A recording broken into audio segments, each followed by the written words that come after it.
오늘은 시편의 진주, 시편 23편 7번째 시간입니다. 지난 시간에 우리는 내가 사망의 음침한 골짜기로 다닐지라도 해를 두려워하지 않을 것은 주께서 나와 함께 하심이라는 고백을 통해서 우리 인생에 반드시 지나게 되는 음침한 골짜기의 의미, 그리고 그 음침한 골짜기 속에서 더욱 친밀해지는 목자와 양의 관계를 우리가 보았습니다. 성도에게 있어서 음침한 골짜기는 결론이 아닙니다.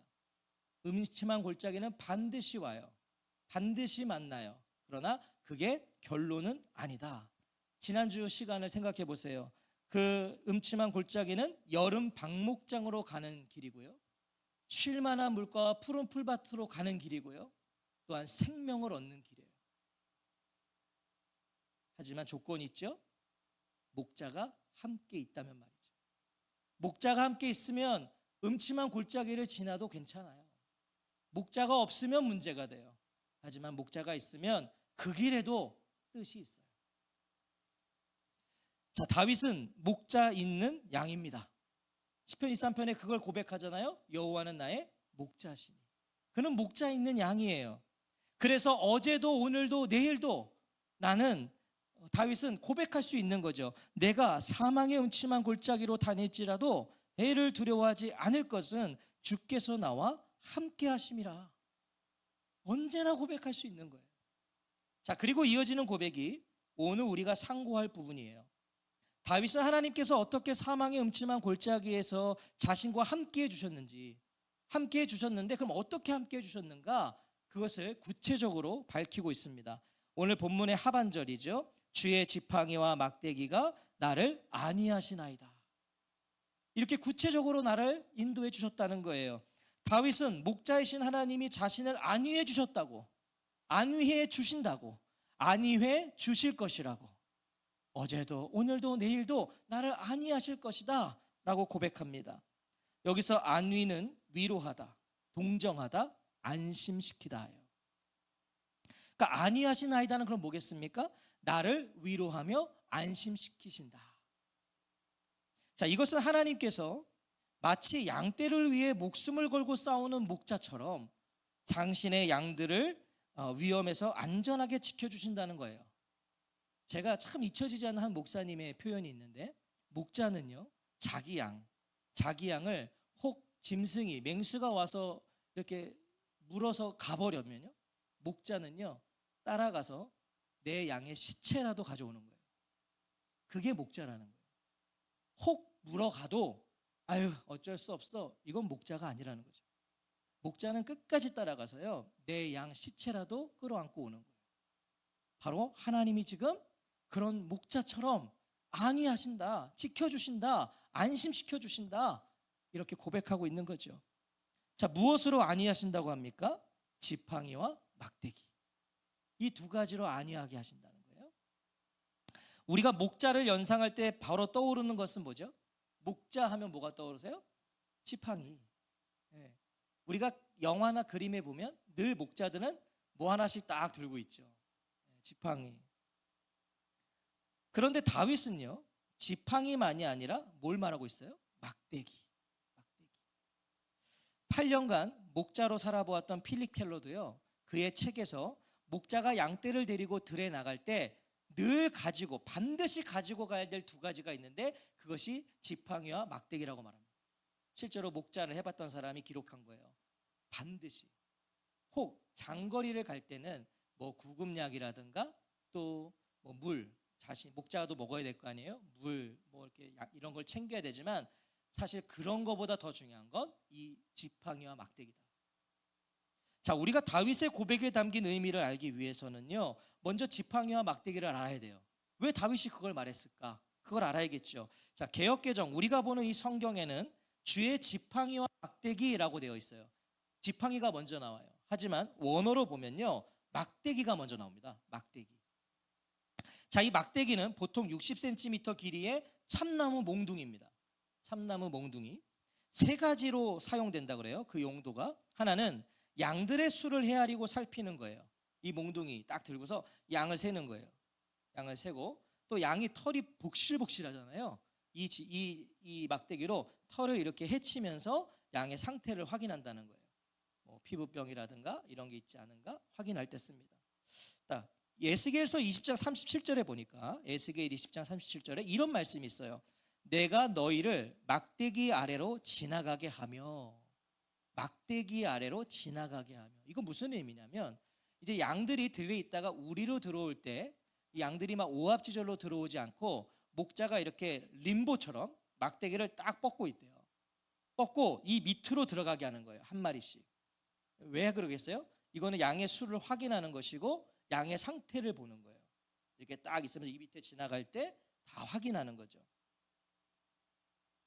이것은 무엇을 의미하겠습니까? 이 양들이 목자의 지배 아래 있다. 그것을 의미하는 것이고, 또 하나는 세심한 점검을 받고 있는 것이다. 이런 의미를 담고 있는 거예요. 자, 이 막대기의 또 하나의 용도는 양들을 징계하는 겁니다. 양들을 징계하는. 이 막대기 위에는요, 이렇게 작은 금속이나 못들이 이렇게 박혀 있대요. 그래서 이제 요것을 이동할 때 목자의 말을 듣지 않고 위험한 길로 가는 양들 꼭 있죠. 꼭 있어요. 그러면 목자는 이게 훈육하는 거예요. 탁 치는 거죠. 글로 가지 못하도록 탁 치는 거예요. 태생적으로 양은요 고집이 세대요. 고집이 엄청 세고 또 시력도 좋지 않답니다. 그러니까 최악의 상황이죠. 시력도 안 좋은데 고집도 세. 이거는 정말 어쩜 그렇게 우리랑 똑같은지 모르겠어요. 인간도 얼마나 고집이 세고 다 자기가 잘 보는 줄 알아요. 자기가 나는 잘 사는 줄 알아요. 나는 바르게 사는 줄 알아요. 남들이 보면 아니거든요. 그러니까 다 우리는 어두워요. 어쩜 우리랑 그렇게 똑같은지. 자기 마음대로 가려는 습성이 있다는 거죠, 양이. 그래서 목자는 양이 위험한 길로 들어서려고 할 때나 독초를 먹으려고 할 때, 먹으면 안 되는데 독초를 먹으려고 할 때요, 이 막대기를 던진다는 거예요. 주의를 주는 거죠. 탁 던져서. 실제로 필립 켈러는 그의 책에서 이 아프리카 목자들이요, 이 막대기를 정확하게 던져서 목표물을 맞추는 거를 수없이 봤대요. 너무 정확하게 한대요. 그러니까 제가 기록을 보니까 내가 이제 자라서 목동이 돼야 될 아이들은 어렸을 때부터 자기 손에 익을 수 있는 막대기를 직접 만들어서 무수히 연습한답니다. 이 던지는 걸. 그러니까 실제로 그런 시합도 있다는 거예요. 목표물을 맞히는. 얼마나 잘 맞추는지 모른다는 거죠. 자, 막대기의 마지막 용도는 양떼를 맹수나 도둑으로부터 지키는 무기예요.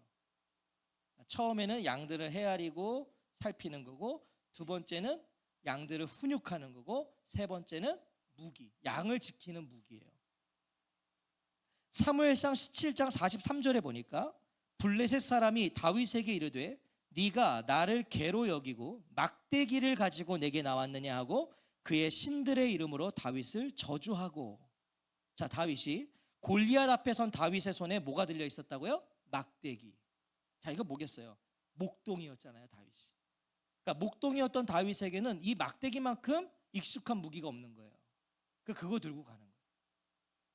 종합해 보면 막대기는요, 목자의 힘과 능력과 권세를 상징하는 도구인 거예요. 이건 목자의 힘과 능력과 권세. 그래서 필립 켈러는 그의 책에서 이 막대기는 그런 면에서 하나님의 말씀과도 같다라고 말해요. 하나님의 말씀을 상징하는 것이다. 자, 왜 그렇겠습니까? 막대기는 말씀의 힘과 능력과 권세와 같다라는 거예요. 말씀의 힘. 실제로 우리는 하나님 말씀의 힘과 능력과 권세를 경험하게 되죠. 경험하셨죠? 경험하셔야 됩니다. 하셔야 돼요. 성경은 말씀해요. 로마서 10장 17절에 그러므로 믿음은 들음에서 나며 들음은 그리스도의 말씀으로 말미암느니라. 자, 우리는 믿음으로 구원을 얻어요. 다른 것으로 얻지 않아요. 믿음으로 구원을 얻는데 그 믿음은 들음에서 생기고 그 들음은 그리스도의 말씀에서 온다. 이게 말씀의 능력이죠.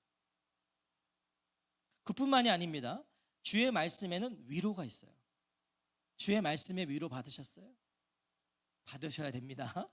받아보셔야 됩니다. 그 사람이 더 말씀을 그래서 의지하는 거예요. 문제는 그대로인데요, 환경은 여전한데 주의 말씀으로 내가 변해요. 하나님이 말씀으로 나를 바꾸시더라고요. 그래서 이 문제가 더 이상 내 문제로 여겨지지 않는 거예요. 이게 말씀의 능력이죠. 또한 주의 말씀에는 훈계와 징계가 있습니다. 말씀이 언제나 우리에게 따뜻하진 않아요. 말씀이 때로 우리를 아프게 합니다. 우리를 찌릅니다. 그리고 대부분 성경의 말씀은요, 다 우리를 아프게 하는 말씀이에요. 예수님의 말씀들은요, 다 우리를 그렇게 찌르세요. 훈계하시는 거죠. 디모데후서 3장 16절에 모든 성경은 하나님의 감동으로 된 것으로 교훈과 책망과 바르게 함과 의로 교육하기에 유익하니. 이게 성경에 하는 역할인 거예요. 인간의 본성은요, 세상의 지식으로 바뀌지 않아요. 제 아무리 세계적인 석학에 얼마나 유명한 강의를 들어도 그게 우리를 바뀌지 않아요. 바꿀 수가 없어요. 하지만 하나님의 말씀은 인간의 본성을 바꿔요. 존재를 바꿔요. 정체성을 바꿔요. 영원을 바꿔버려요. 할렐루야. 영원을 바꿔버리는 거예요. 주의 말씀은 우리 시면에 숨겨진 죄를 들춰내버려요. 내 문제, 내가 꽁꽁 숨기고 있어도 주의 말씀은 그걸 후벼 파버려요. 들춰버리죠. 히브리서 4장 12절에 하나님의 말씀은 살아있고 활력이 있어 좌우의 날선 어떤 검보다도 예리하여 혼과 영과 및 관절과 골수를 찔러 쪼개기까지 하며 또 마음의 생각과 뜻을 판단하나니. 성경을 읽을 때마다, 우리가 지금 맥체인 성경으로 열심히 성경 읽는데, 성경을 읽을 때마다, 말씀을 들을 때마다 이 역사가 일어나시기를 축복합니다. 내가 파헤쳐줘야 돼. 말씀을 읽다가 누가 생각나면 안 돼요. 말씀을 읽을 때, 야, 이건 누가 좀 읽었으면, 오늘 이거 그 인간도 읽었겠지? 회개하라. 그런 게 있을 땐 그래, 내가 이렇게 해야 돼. 내가 이렇게 해야 돼. 말씀을 들을 때도 어쩜 그렇게 우리는 그렇게 내 말씀이 아니에요. 다 남의 말씀이야. 뭐 들으면 제가 이렇게 우리 목사님 컨퍼런스 갔더니요, 누가 질문했어요. 목회자 세미나 때. 교회에 유력한 인사들이 있는데 또 이 사람들한테 근데 목사님은 그 교회는 큰 교회라 더 많을 텐데 어떻게 그렇게 막 강하게 그렇게 외칠 수 있냐고. 그랬더니 이 목사님이 뭐라 그러셨냐면, 걱정하지 말라고. 그런 사람들은 자기한테 얘기하는지를 모른다고. 아무리 강력하게 메시지를 해도 다 지한테 듣진 않는데요. 그래서 자기는 더 그냥 한대요. 어차피 안 들으니까. 그러지 않으시길 바랍니다. 모든 말씀은 하나님 나에게 하시는 거예요. 나에게. 자, 그리고 무엇보다 주의 말씀은 우리를 지키는 강력한 무기가 됩니다. 말씀은 무기예요. 오늘도 대적 마귀는 우는 사자같이 두루다니며 삼킬 자를 찾고 있어요. 얼마나 우리를 유혹하는지 몰라요. 그렇죠? 하루에도 수없이 우리를 유혹해요. 에베소서 6장 17절에 보니까 구원의 투구와 성령의 검 곧 하나님의 말씀을 가지라. 성령의 검이다. 뭐예요? 어둠의 권세를 대적하는 가장 강력한 무기는 주의 말씀이다. 말씀으로 이기는 거예요. 계시록 1장 16절에서도 그의 오른손에 7별이 있고 그의 입에서 좌우에 날선 검이 나오고 주의 입에서 날선 검이 나온다. 말씀이 무기다. 예수님께서 성령에 이끌러 광야에서 마귀에게 시험을 받으실 때 무엇으로 이기셨습니까? 예수님 무엇으로 이기셨죠? 기록되었으되 사람이 떡으로만 살 것이 아니다. 말씀으로 이기셨어요. 예수님. 자, 이것이 목자의 손에 있는 막대기의 의미라는 거예요. 말씀. 자, 이제 목자의 손에 있는 지팡이에 대해 알아보겠습니다. 목자 하면 떠오르는 이 지팡이는 보통 1.5m 정도 되는 길이에 이 끝이 갈고리처럼 구부러져 있는 이게 지팡이입니다. 지팡이는 오직 양의 필요를 위해서 특별히 고안된 거라 그래요. 그러니까 다른 동물들에게는 사실 이 지팡이가 쓸모가 없대요. 오직 양에게만 필요한 것인데요. 그래서 지팡이는 목자가 양에게 갖는 관심이고 동정의 상징이라고 합니다.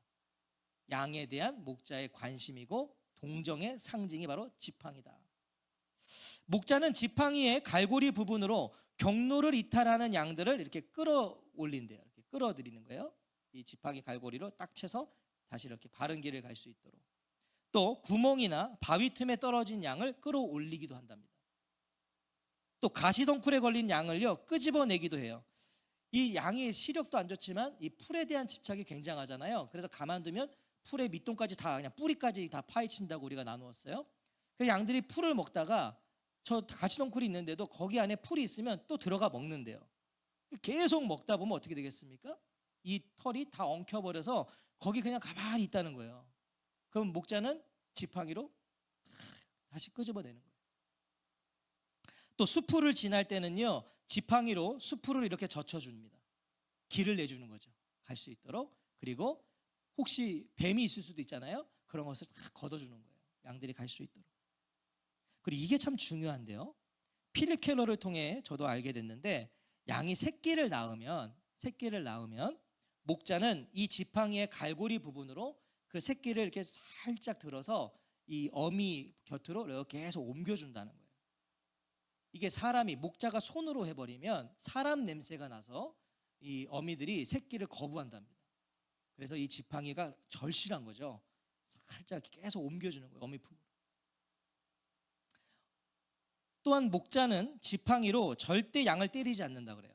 막대기는 훈육할 때 때려요. 잘못하면 이렇게 탁 치는 거예요. 근데 지팡이로는 절대 안 때린대요. 지팡이는 그런 용도가 아니기 때문에.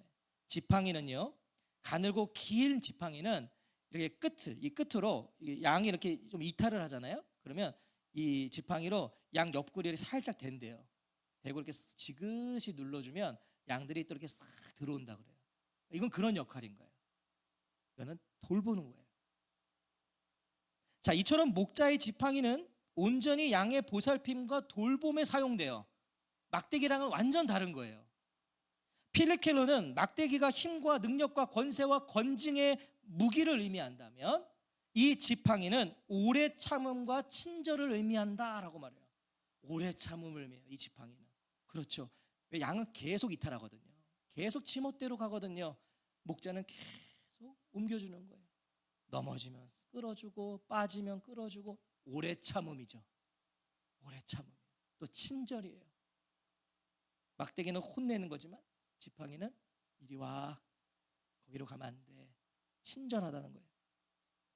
그래서 지팡이는 성령을 상징한다고 합니다. 성령.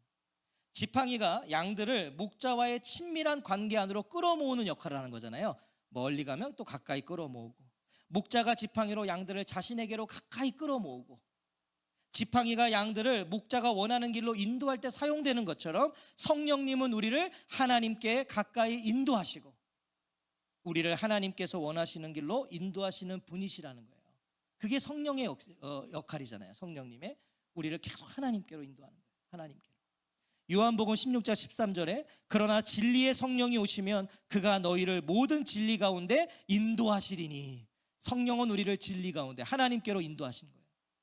또 요한복음 14장 26절에 보혜사 곧 아버지께서 내 이름으로 보내실 성령 그가 너희에게 모든 것을 가르치고 내가 너희에게 말한 모든 것을 생각나게 하리라. 이게 성령의 역사예요. 그러니까 계속 말씀을 넣으세요. 이해가 안 돼도 계속 읽으세요. 성령이 그걸 가르치시는 거예요.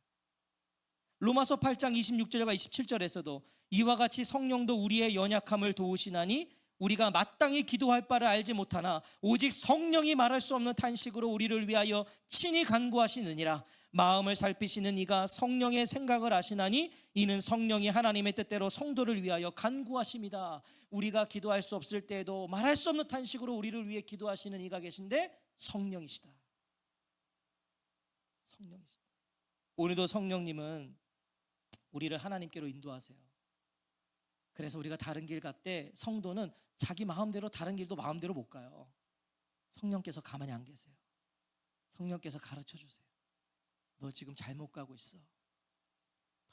바쁘게 살다가도 성령께서 깨닫게 하시는 거예요. 아, 내가 지금 이러면 안 되지. 오늘도 우리를 인도하세요. 하나님께로. 우리를 하나님과 가까워지게 하세요. 말씀을 듣게 하시고 말씀을 깨닫게 하세요. 그러니까 막 말씀이 잘 안 들려. 말씀을 읽으려고 그러면 막 그때는 기도하시는 거예요. 그건 유혹하는 거예요, 사탄이. 성령께서 금방 내 안에 오시는 거예요. 도우시는 거죠. 지팡이는요, 바로 성령님의 그 따뜻한 손길을 의미하는 거예요. 이 목자의 지팡이. 정리하면 목자의 막대기는 양을 지키고 보호하는 겁니다. 양을 지키는 거예요. 보호하는 거예요. 지팡이는 양을 구원의 길로 인도하는 거예요. 구원의 길. 목자가 원하는 길을 벗어나면 큰일 나는 거예요. 지팡이로 계속 끌어오는 거예요. 하나님의 말씀과 성령, 이것이 목자의 손에 들린 지팡이와 막대기의 의미입니다. 이것이. 자, 목자였던 다윗은요, 목자의 지팡이와 막대기가 무엇을 의미하는지를 누구보다 잘 알았죠. 자기도 이 지팡이와 막대기를 사용했거든요. 너무 잘한 거예요, 이 다윗은. 직접 지팡이와 막대기를 사용했어요. 그것으로 양을 지켰고, 그것으로 양을 돌봤고, 양을 인도했어요. 다윗은 그걸 다 해봤다고요. 양에게 목자의 지팡이와 막대기가 얼마나 위로와 안심을 주는지를 다윗은 알아요. 자기가 목자였으니까. 그래서 고백한 것입니다. 주의 지팡이와 막대기가 나를 안위하시나이다. 이 의미를 누구보다 잘 아니까. 인생의 황혼역에서 다윗은 자신의 목자 하나님의 지팡이와 막대기를 고백하고 있는 거예요. 지금의 자신이 있기까지 하나님의 지팡이와 막대기가 있었어요. 지금까지 말씀으로 훈계하시고 때로는 징계하셨어요. 말씀으로 힘을 주셨고요, 말씀으로 이기게 하셨어요. 부족한 삶이었지만 돌아보니까 단 한순간도 성령의 도우심과 인도하심이 없던 적이 없던 거예요. 다윗이 그래서 고백하는 거예요. 내가 혼자였던 적도 있었는데, 내가 그렇게 느꼈던 적도 있었는데, 지나고 보니 그때도 성령님은 나와 함께 하셨어. 그래서 고백하는 거예요. 다 포기하고 싶어 주저앉은 나를 일으켜 세워주셨고, 지팡이로 끌어올리는 것처럼 나를 일으켜 세워주셨고, 절망의 구렁텅이에서 할 수 있는 것이 없어서 울고만 있을 때도 나를 건져주셨고, 생각해보니 나 혼자였던 적이 없던 거예요. 이게 다윗의 고백인 거예요. 언제나 성령께서 다윗과 함께 해주셨어요. 늘 선한 목자의 지팡이와 막대기가 그와 함께 하고 있었다는 거예요. 사랑하는 성도 여러분, 이것이 오늘도 저와 성도님들의 안위입니다. 이것이 주의 지팡이와 막대기가 나를 안위하시나이다. 두려움과 막막함 속에 계세요? 나 혼자인 것만 같은 외롭고 쓸쓸한 오늘을 지나고 계세요? 하나님의 막대기를 보세요. 하나님의 막대기를. 하나님의 막대기가 오늘도 나를 향하고 있어요. 막대기는 양을 헤아리는 거죠. 그 막대기가 언제나 나를 가리키고 있다고요. 그걸 늘 생각하시라고. 나를 지키세요. 오늘도 그 막대기로 나를 가리키고 계신 거예요. 그 무슨 의미겠습니까? 이 막대기는 양을 헤아리고, 양의 수를 헤아리고, 양을 또 보살피고, 또 양을 지키고, 양을 훈육하는 그 막대기가 나를 향하고 있다는 건 뭐예요? 이런 의미죠. 너는 내 양이야. 목자가 양을 가리키고 있다면 너는 내 양이야. 그리고 막대기를 들고 있다면 뭐예요? 내가 널 지킬 거야. 이 의미예요. 이것이 주의 막대기, 하나님의 말씀 앞에 설 때 우리가 듣게 되는 주님의 음성이에요. 넌 내 양이야. 넌 내가 지킬 거야. 말씀 앞에 서면 우린 늘 그 음성을 듣는 거예요. 어디로 가야 될지 몰라 답답하세요? 내가 지금 제대로 가고 있는지 몰라 불안하세요? 그때는 하나님의 지팡이를 보세요. 지팡이. 지금 이 순간에도 나와 함께 하시는 성령님을 의지하세요. 그때마다 성령님을 부르세요. 의지하세요. 성령님의 인도함을 구하세요. 물으세요. 성령님, 제가 지금 이 길이 맞습니까? 제가 이 길로 가는 것이 맞습니까? 물으세요. 그리고 나아가세요. 나아가세요. 왜? 나와 함께 하시는 성령님과 동행하는 걸음이라면, 내가 성령님을 의지하고 나아가는 걸음이라면 음침한 골짜기라도 괜찮아요. 괜찮아요. 내가 성령님만 의지하고 있다면 가십시오. 걸어가세요. 내가 해야 할 일을 하시고 내가 할 수 있는 일을 하세요. 이것이 다윗의 고백이고 믿음이에요. 이게 주의 지팡이와 막대기가 나를 안위하시나이다. 자, 여기서 이 안위하시나이다가 이제 마지막으로 중요한데, 안위하시나이다. 이건 반복과 계속을 나타내는 미완료형이에요. 미완료형. 무슨 말이에요? 하나님의 안위하심이 끊임없이 반복될 것이다. 이게 다윗의 확신이었어요. 한 번 하고 그만이 아니라 이 하나님의 안위하심은 반복될 거다. 영원할 거다. 이 확신으로 다윗이 지금 고백하고 있는 거예요. 오늘 이 확신이 있으시기를 축복합니다. 안위하시나이다. 흔들릴 때마다, 두려울 때마다, 막막할 때마다, 복잡할 때마다 우리의 선한 목자 하나님의 손에 들려있는 지팡이와 막대기를 보세요. 오늘 우리가 이거 새기고 가야 돼요. 하나님의 지팡이와 막대기를 보는 눈을 가지세요. 그래서 어떤 문제와 어려움 속에 처해 있을 때 제일 먼저 하나님의 막대기와 지팡이를 떠올리세요. 그러면 자연스럽게 말씀을 붙잡게 되실 거예요. 막대기는 하나님의 말씀이니까, 지팡이는 성령이시니까 말씀과 성령을 붙잡게 되실 겁니다. 성령님을 의지하십시오. 말씀을 붙잡으세요. 나를 아니하시나이다. 다윗의 고백이 아니라 이것이 우리의 고백이고 나의 고백이 될 줄로 믿습니다. 언제? 말씀과 성령을 내가 붙잡고 의지할 때. 한 주간도 이 안위하심 속에서 힘과 능력과 용기와 위로와 평안을 얻는 저와 성도님들 되시기를 주의 이름으로 축원합니다. 자, 우리에게 뭐가 있다고요? 하나님의 지팡이와 막대기가 있습니다. 그것만 늘 기억하세요. 그리고 그걸 떠올려야 될 때 반드시 그걸 떠올리세요. 힘들 때, 내가 흔들릴 때 떠올리세요. 그럼 내가 뭘 해야 될지를 성령께서 가르쳐 주실 겁니다. 한 주간도 승리하십시오. 성령 충만하십시오. 아멘.